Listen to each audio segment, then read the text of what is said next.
परमात्मने नमः। श्री गणेशाय नमः। श्री सद्गुरुदेवाय नमः। श्री सर्वशक्ते नमः।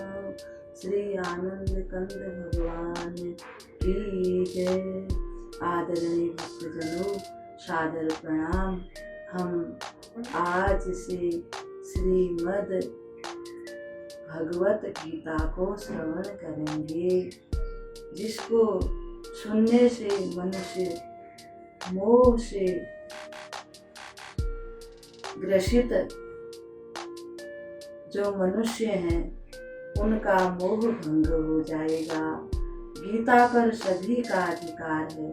गीता, श्रीमद् गीता सभी को पढ़नी और सुननी चाहिए। गीता मनुष्य को जीवन जीने की कला सिखाती है। यह गीता का प्राकट्य उस समय हुआ जब इस संसार के सबसे बड़े धनुर्धर श्री अर्जुन जी को मोहग्रस्त हो गया।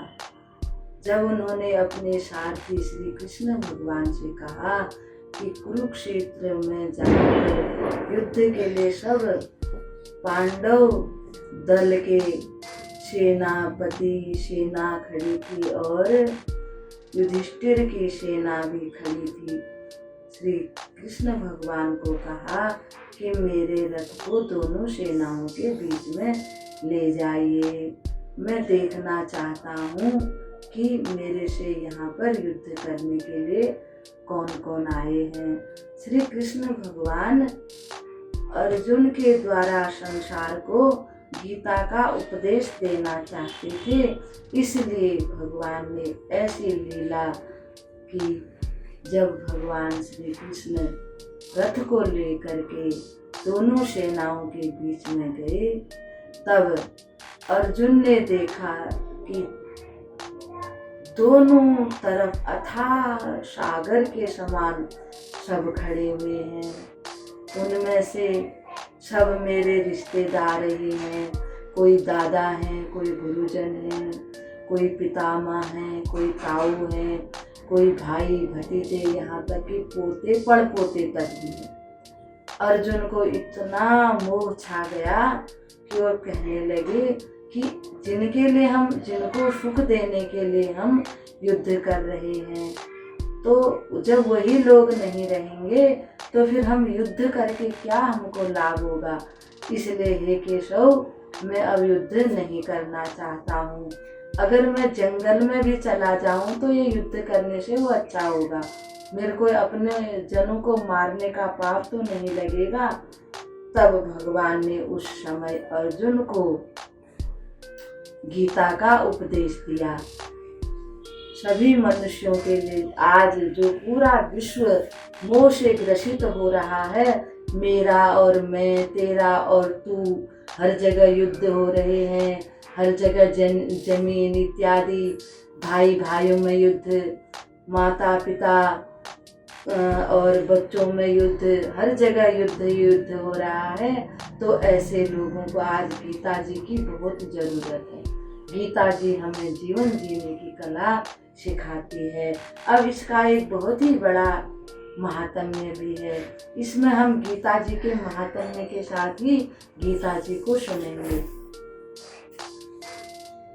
शांताकारं भुजगशयनं पद्मनाभं सुरेश्वरं विश्वाधारं गगनसदृशं मेघवर्णं शुभांगं लक्ष्मीकान्तं कमलनयनं योगिर्विध्यानगम्यं वन्दे विष्णुभवहरणं सर्वलोकैक्यनाथं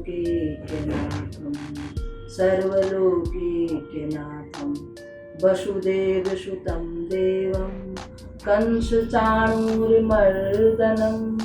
देवकी परमानन्दं कृष्णं वन्दे जगद्गुरुं। जय गणेश गिरिजासुवन् मंगल मूल सुजान। विनय करें सुर नर मुनि, देहु अभय वरदान, देहु अभय वरदान। सरस्वती नमस्तुभ्यं वरदे कामरूपिणी, विश्वरूपी विशालाक्षी, विद्यां दे सरस्वती, विद्यां दे सरस्वती।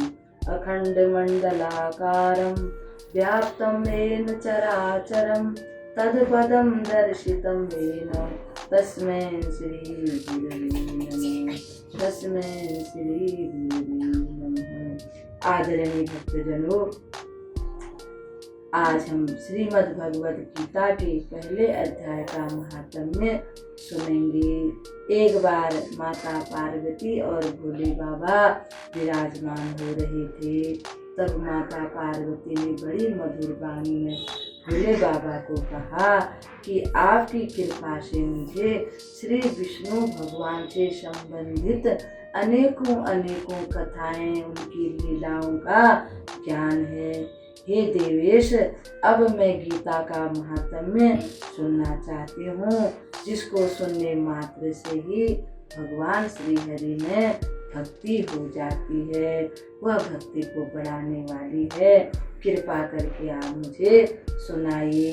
महादेव जी बोले, जिनका श्री विग्रह अलसी के फूल की भांति श्याम वर्ण का है, पक्षीराज गरुड़ जी जिनके वाहन हैं, जो अपनी महिमा से कभी च्युत, यानी च्युत का मतलब है कभी भी न हारने वाले और न नाश होने वाला, वे शेषनाग की शैया पर शयन करते हैं। उन भगवान महाविष्णु की हम उपासना करते हैं, हम उनको प्रणाम करते हैं।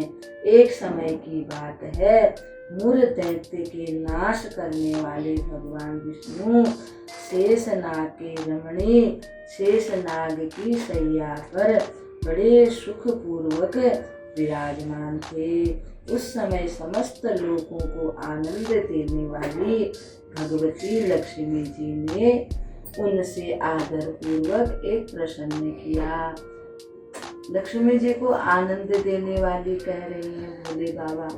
अगर धन संपत्ति ना हो तो जो आदमी निर्धन होता है वो आनंद में कभी नहीं रह सकता है। माता लक्ष्मी ही आनंद प्रदान करने वाली है। इसलिए लक्ष्मी नारायण को हमारा शत शत प्रणाम, गौरी शंकर को कोटि कोटि प्रणाम। श्री लक्ष्मी जी ने पूछा, भगवान आप संपूर्ण जगत का पालन करते हुए कि अपने ही इतने ऐश्वर्य है आपके पास, सबको आप देने वाले हैं, फिर भी आप उदासीन से होकर के क्षीर सागर में नींद लेते रहते हो, सोए से रहते हो। इसका क्या कारण है प्रभु, यह मुझे बताने की कृपा करें। तब भगवान बोले, सुमुखी यानी अच्छे मुख वाली। अच्छा मुख उसी को कहते हैं कि जो संसार की भलाई के लिए अच्छे अच्छे प्रश्न को करे। सुमुखी, मैं नींद नहीं लेता हूँ, अपितु मैं जो तत्व है, मेरा भी जो तत्व है उसका ध्यान करता रहता हूँ। जिसका ध्यान अंतःकरण में साधु संत जो बड़े बड़े बुद्धिमान लोग हैं, वे अपने अंतःकरण में उस परम पिता का ध्यान करते हैं। मैं भी अपने उसी महेश्वर रूप का ध्यान करता हूँ, जो एक अजर प्रकाश स्वरूप आत्म स्वरूप रोग शोक से रहित है, जो जिसका कभी खंडन नहीं होता, जो आनंद का पुंज है, तथा जो तेरा मेरा इसका उससे रहित है। इस जगत का जीवन उसी के अधीन है, मैं उसी का अनुभव करता हूँ। देवेश्वरी, यही कारण है कि मैं तुम्हें ऐसा जान पड़ता हूँ कि जैसे मैं सो रहा हूँ। श्री लक्ष्मी जी ने कहा, हे ऋषिकेश, आप ही योगी पुरुषों के ध्येय हैं, यानी कि योग के द्वारा लोग आपकी आराधना करते हैं। आपके अतिरिक्त कोई और भी क्या ध्यान करने का तत्व है, यह जानकर मुझे बड़ा कौतूहल यानी आश्चर्य हो रहा है। इस चराचर जगत की सृष्टि और संहार करने वाले मैं तो आपको ही समझती हूँ। आप सर्वसमर्थ हैं। इस प्रकार की स्थिति में होकर भी यदि आप इस परम तत्व से भिन्न हैं तो मुझे उसका बोध कराइए, कि मुझे उसका ज्ञान आप कराइए कि वो क्या चीज है। श्री भगवान बोले, प्रिय, आत्मा का स्वरूप द्वैत और अद्वैत से पृथक है। प्रकाश के उपलब्ध होने वाला तथा परम आनंद स्वरूप होने के कारण एकमात्र सुंदर है। वही मेरा ईश्वरीय रूप है। वह हर प्रकार से तटस्थ है, यानी उसमें कोई वो नहीं है, वह सिर्फ प्रकाश ही प्रकाश है, उसमें प्रकाश है।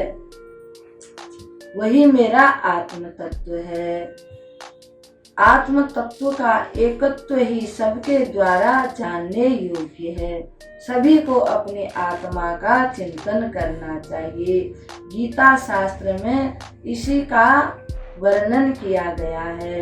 अमित तेजस्वी भगवान विष्णु के वचन सुनकर लक्ष्मी देवी ने शंका उपस्थित करते हुए कहा, भगवान, यदि आपका स्वरूप स्वयं परमानंदमय और मन वाणी की पहुंच से बाहर है तो गीता कैसे उसका बोध कराती है।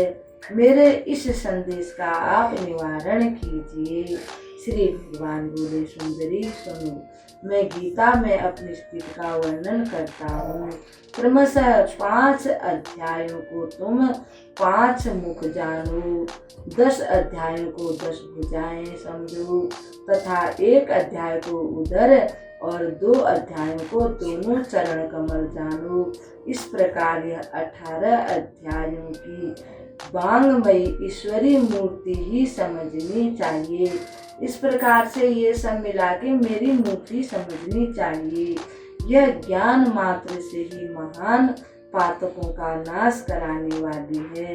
यानी कितना भी कोई पापी क्यों न हो, अगर वो गीता का अध्ययन करता है तो वो भी पुण्यात्मा बन जाता है। जो उत्तम बुद्धि वाला पुरुष गीता के 1 अध्याय, आधे अध्याय यानी 1 श्लोक, आधे श्लोक को भी प्रतिदिन पढ़ता है तो वह सुशर्मा के समान मुक्त हो जाता है। श्री लक्ष्मी जी ने पूछा, देव, सुशर्मा कौन था, किस जाति का था और किस कारण से उसकी मुक्ति हुई। श्री भगवान बोले, प्रिय, सुशर्मा बड़ी खोटी बुद्धि वाला पुरुष था। पापियों का तो वह शिरोमणि यानी सबसे बड़ा पापी वह माना जाना चाहिए। उसका जन्म वैदिक ज्ञान से शून्य एवं क्रूरतापूर्ण कर्म करने वाले ब्राह्मणों के कुल में हुआ, जिनको वेदों का कोई भी ज्ञान नहीं है। ऐसे क्रूर जो निर्दयी होते हैं, किसी पर भी जिनको दया नहीं आती उनको क्रूर कहते हैं, ऐसे कुल में उसका जन्म हुआ था। वह न ध्यान करता था, न जप, न होम करता था, न अतिथियों का सत्कार करता था। वह लंपट होने के कारण सदा विषय के सेवन में ही आसक्त रहता था। वह खाने पीने की और स्त्रियों में ही उसका मन अटका रहता था। हल जोतता और पत्ते बेचकर अपनी जीविका चलाता था। उसे मदिरा पीने का भी बड़ा व्यसन था। जीवन उसका बहुत समय बीत चुका था। एक दिन मूढ़ बुद्धि सुशर्मा पत्ते लाने के लिए किसी ऋषि की वाटिका में घूम रहा था, यानी कि एक ऋषि के बगीचे में जाकर के पत्ते ढूंढ रहा था। इसी बीच में एक काले सर्प ने उसे डस लिया। सुशर्मा की मृत्यु हो गई। वह उसके बाद नरक में चला गया। नरक में उसको बहुत सी यातनाएं मिली। फिर से वह इस मृत्यु लोक में लौट आया। एक बैल के रूप में उसका जन्म हो गया। जब वह थोड़ा सा बड़ा हुआ, उस बैल के मालिक ने उसे एक पंगु को बेच दिया। अब वह पंगु जो था, यानी पंगु जानते हो, लंगड़ा, इस प्रकार से लूला लंगड़ा, उस बैल पर बैठ करके ही वह अपनी सवारी करता था। एक दिन उसने 7-8 वर्ष का जब वह बैल हो गया था, एक दिन उस पंगु ने उसको, यानी उस लंगड़े ने एक पर्वत पर ले जा करके उसको बार बार इतनी तेजी से उसको घुमाया कि वह इतने थक गया, थक करके गिर पड़ा और मूर्छित हो गया। उस समय वहां देखने वालों की भीड़ लग गई कि कैसे बैल गिर गया, कैसे बैल गिर गया। वहां पर एक ऐसा आदमी था जो बड़ा पुण्यात्मा था। उसने सोचा कि इसके प्राण नहीं निकल रहे हैं, इसलिए सोचा कि मेरे पास जो कोई पुण्य है, मैं थोड़ा अपना पुण्य इसे दे देता हूँ, ताकि यह बेचारा अच्छे प्रकार से इसके प्राण निकल जाएं और इसको शांति प्राप्त हो। ऐसे ही सबने वहां पर कुछ न कुछ दान दिया उसके लिए, फिर भी उसके प्राण नहीं निकले। उस भीड़ में एक वेश्या भी खड़ी थी। उसने भी देखा देखी अपने पुण्य का कुछ दान कर दिया। तदंतर उसके प्राण निकल गए और यमदूत उसको ले गए। वहां वह विचार करके यह वेश्या के दिए हुए पुण्य से पुण्यवान हो गया और उसे छोड़ दिया गया। जब वहां पर यमलोकपुरी में पहुंचा तो उसका बही खाता खोला गया, तो चित्रगुप्त ने बताया कि जब इसकी मृत्यु हुई तो एक वेश्या ने अपने पुण्य इसे दिए थे, इससे यह पुण्यवान हो गया है, इसलिए अब इसको छोड़ दो। फिर से वह भूलोक में आ गया, यानी पृथ्वी पर आ गया। अब उसका जन्म एक अत्यंत श्रेष्ठ कुल में हुआ। वह कुल था ब्राह्मणों का। उस समय भी उसे अपने पहले का जो जन्म था, उस जन्म में क्या क्या घटना हुई थी वो सब याद था। बहुत दिनों के बाद अपने अज्ञान को दूर करने वाले कल्याण तत्व का जिज्ञासु होकर वह उस वेश्या के पास गया। बहुत दिन बाद उसने सोचा कि उस वेश्या ने अपने पुण्य से मुझे पुण्यवान कर दिया था। उसने ऐसा, वो क्या करती हैं, कौन सा भजन कीर्तन करती हैं, क्या उनका ऐसा पुण्य उन्होंने अर्जित किया है जिससे मैं भी पुण्यवान हो गया था, तो मैं जाकर के जरा उनसे पूछता हूँ। और उनके पास जाकर कहने लगा, तुमने कौन सा पुण्य दान किया था? वेश्या ने उत्तर दिया, वह पिंजरे में बैठा हुआ तोता प्रतिदिन कुछ पढ़ता रहता है, उसी से मेरा अंतःकरण पवित्र हो गया है, मेरा मन बड़ा पवित्र हो गया है। अब मुझे किसी प्रकार का तेरा मेरा किसी प्रकार की लालच नहीं है। दुख और सुख मेरे लिए एक ही समान है। उसी का पुण्य मैंने तुमको दान कर दिया था। इसके बाद उन दोनों ने तोते से पूछा। तब उस तोते ने अपने पूर्व जन्म का स्मरण करते हुए उनको एक कथा कहनी शुरू की। प्राचीन समय में, यानी पूर्व जन्म में बहुत विद्वान था। विद्वान होने के बाद भी मेरे मन में बड़ा ही राग और द्वेष था। मैं सबसे ईर्ष्या करता था। फिर समय आने पर मेरी मृत्यु हो गई। मैं अनेकों घृणित लोकों में भटकता हुआ, यानी नरकों में भटकता हुआ, उसके बाद इस लोक में आया। सद्गुरु की अत्यंत निंदा करने के कारण मैं अपने गुरु की, सतगुरु जो साधु संत होते थे, उनकी निंदा करने के कारण मेरा जन्म तोते के रूप में हो गया। अब मैं पापी होने के कारण छोटी ही अवस्था में मेरे माता पिता मुझसे छूट गए। एक दिन मैं ग्रीष्म ऋतु में तपे हुए मार्ग पर, बहुत गर्मी थी, वो जो मार्ग था यानी रास्ता, बहुत तपा हुआ था उस पर पड़ा हुआ था। वहाँ से कुछ श्रेष्ठ मुनि मुझे उठाकर ले गए अपने आश्रम में और उन्होंने मुझको एक पिंजरे में डाल दिया। वहीं मुझे जो आश्रम में उन साधु संतों के जो बालक थे वे आदर से गीता के प्रथम अध्याय को पढ़ते थे और मुझे भी वही पढ़ाया गया। उन्हीं से सुनकर मैं भी बारंबार पाठ करने लगा। इसी बीच में एक चोरी करने वाले बहेले ने मुझे चुरा लिया। तत्पश्चात यानी उसके बाद इस देवी ने मुझको खरीद लिया। यही मेरा वृतांत है जिसे मैंने आप लोगों को बता दिया। पूर्व काल में मैंने इस प्रथम अध्याय का अभ्यास किया था जिससे मैंने अपने पापों को दूर कर लिया है। फिर उसी से इस वैश्या का भी अंतःकरण पवित्र हुआ है और उसी के पुण्य से हे द्विजश्रेष्ठ आप भी पुण्यवान हो गए थे और मुक्त हो गए हो।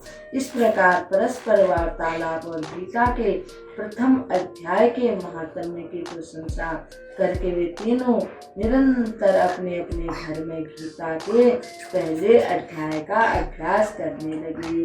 फिर ज्ञान प्राप्त करने के बाद वे मुक्त हो गए।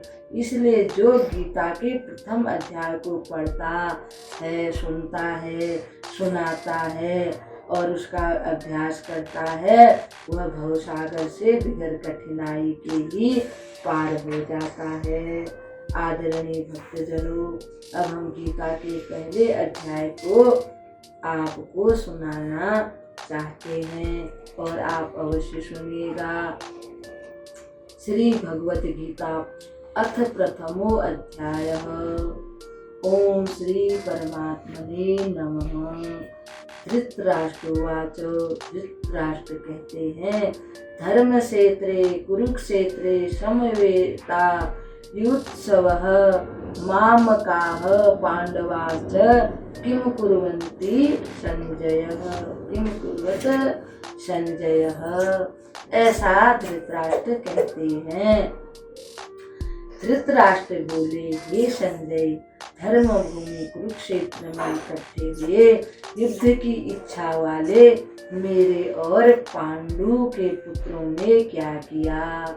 इस पर संजय बोले, उस समय राजा दुर्योधन ने व्यूह रचना युक्त पांडवों की सेना को देखकर द्रोणाचार्य के पास जाकर यह वचन कहा, हे आचार्य, आपके बुद्धिमान शिष्य द्रुपद पुत्र धृष्टद्युम्न द्वारा व्यूहाकार खड़ी की हुई पांडव पुत्रों की इस बड़ी भारी सेना को देखिए। इस सेना में बड़े बड़े शूरवीर हैं, जैसे सात्यकी और विराट तथा महारथी राजा द्रुपद और दृष्टकेतु, चेकितान तथा महाबलवान काशीराज, पुरोजित कुंतीभोज और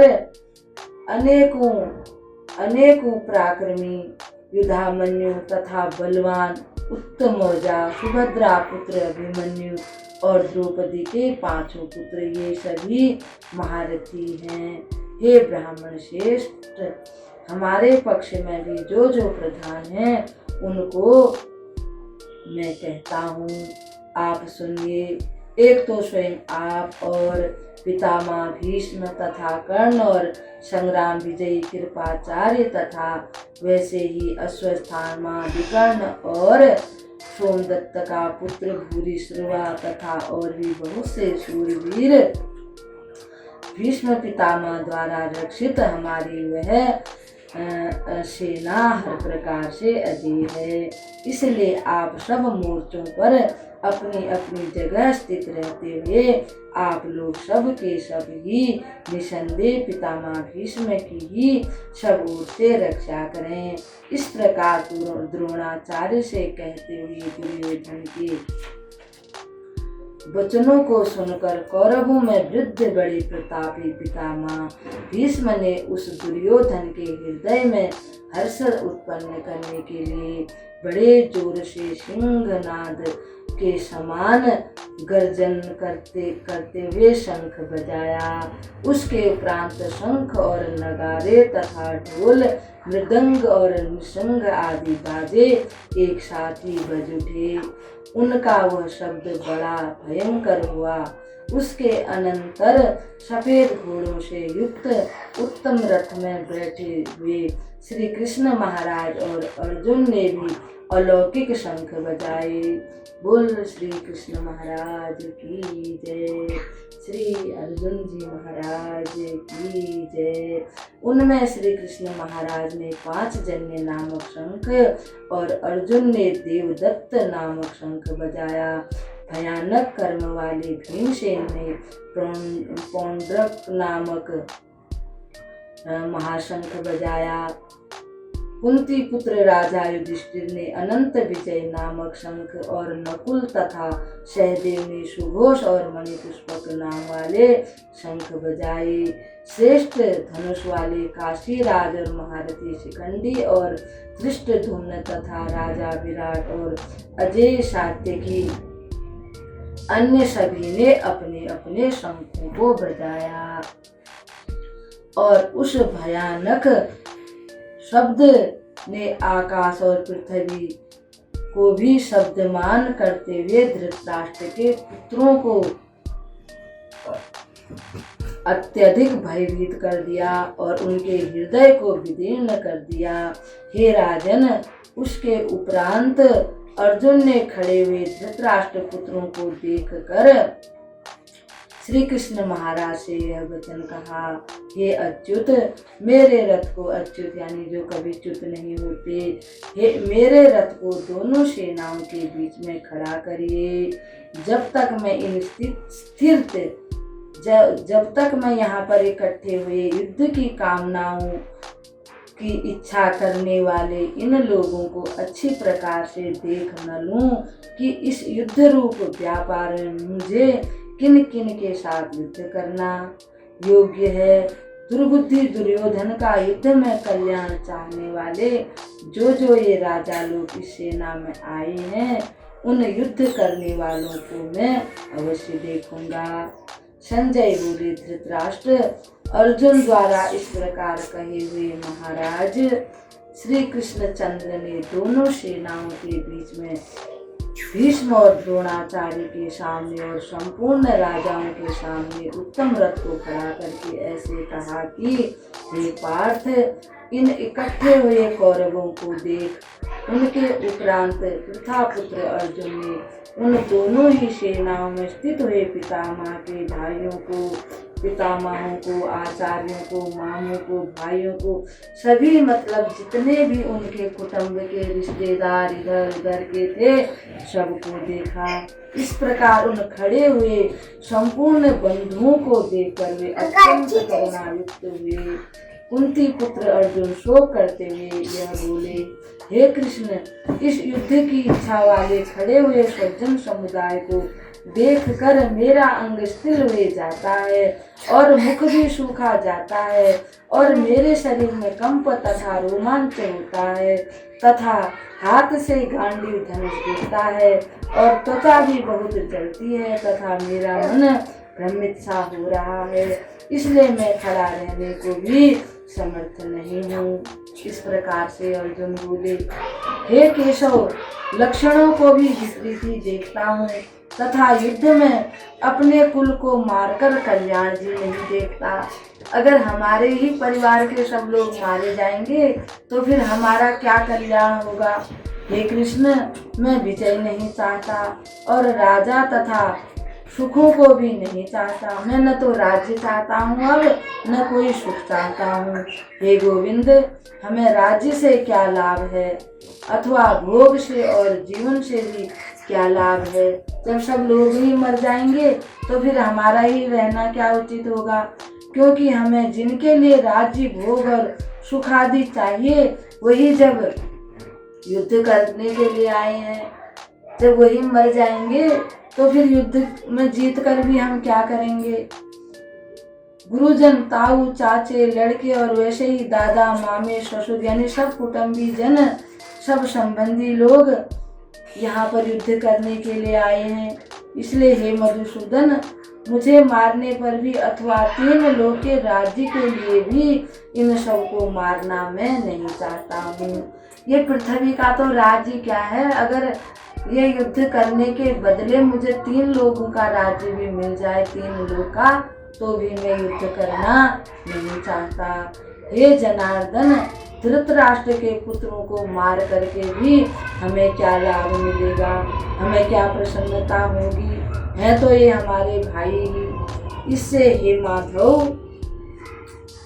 अपने बांधव धृतराष्ट्र के पुत्रों को मारने के लिए हम योग्य नहीं हैं, क्योंकि अपने कुटुंबियों को मारकर हम कैसे सुखी हो सकेंगे। क्योंकि जब हम माता गांधारी को देखेंगे, अपने तात श्री धृतराष्ट्र को देखेंगे, तो हमको कैसा लगेगा। जब हम उन्हीं के पुत्रों को मार देंगे तो हमको देखकर उनके मन में क्या भाव आएगा। इसलिए मैं युद्ध नहीं करना चाहता केशव। यद्यपि लोभ से भ्रष्टचित हुए ये लोग कुल के नाशकृत, ये कुल का नाश करने में इन्होंने कोई भी कसर नहीं छोड़ी।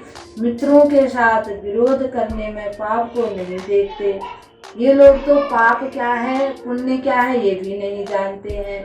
परंतु हे जनार्दन, कुल के नाश करने से होते हुए दोष को जानने वाले हम लोगों को पाप और पुण्य का ज्ञान तो है ना। इसलिए मैं युद्ध नहीं करना चाहता, क्योंकि कुल के नाश होने से सनातन कुल धर्म नष्ट हो जाते हैं। जो सनातन परंपरा चली आई है वह नष्ट हो जाएगी। पाप के अधिक बढ़ने से हे कृष्ण, कुल की स्त्रियां दूषित हो जाती हैं। स्त्रियों के दूषित होने पर वर्ण संकर उत्पन्न होते हैं, और इन वर्ण संकर दोषों से कुल घातियों के सनातन कुल धर्म और जाति धर्म नष्ट हो जाते हैं। इस प्रकार से जब अर्जुन ने कहा, तथा हे जनार्दन, नष्ट हुए कुल धर्म वाले मनुष्यों का अंत काल तक नरक में वास हो जाता है। वे फिर अनंत काल तक, बहुत समय तक नरक में चले जाते हैं, ऐसा हमने सुना है। अहो, शोक है कि हम लोग बुद्धिमान होकर भी महान पाप करने को तैयार हुए हैं, जो कि राज्य और सुख के लोभ से अपने कुल को मारने के लिए उद्यत हुए हैं, यानी कि उतावले हुए हैं। यदि मुझ शस्त्र रहित को अगर धृतराष्ट्र के पुत्र रण में मारे तो वह मरना भी मेरे लिए अति कल्याणकारक होगा। संजय बोले, रणभूमि में शोक से व्याकुल होकर अत्यधिक शोक करने के कारण अर्जुन इस प्रकार कहकर बाण सहित धनुष को त्याग कर रथ के पीछे बैठ गए। ओम श्री कृष्णाय नमः। इति श्रीमद्भगवद्गीतारूपी उपनिषद एवं ब्रह्मा विद्या तथा योग शास्त्र विषय श्री कृष्ण और अर्जुन के संवाद में अर्जुन विषाद योग नाम का पहला अध्याय। ओम सर्वे भवन्तु सुखिनः, सर्वे सन्तु निरामया, सर्वे भद्राणि पश्यन्तु, मा कश्चित् दुःखभाग् भवेत्। अस्तो मा सद्गमय, तमसो मा ज्योतिर्गमय, मृत्योर्मामृतं गमय। ओम शांति शांति शांति। ओम।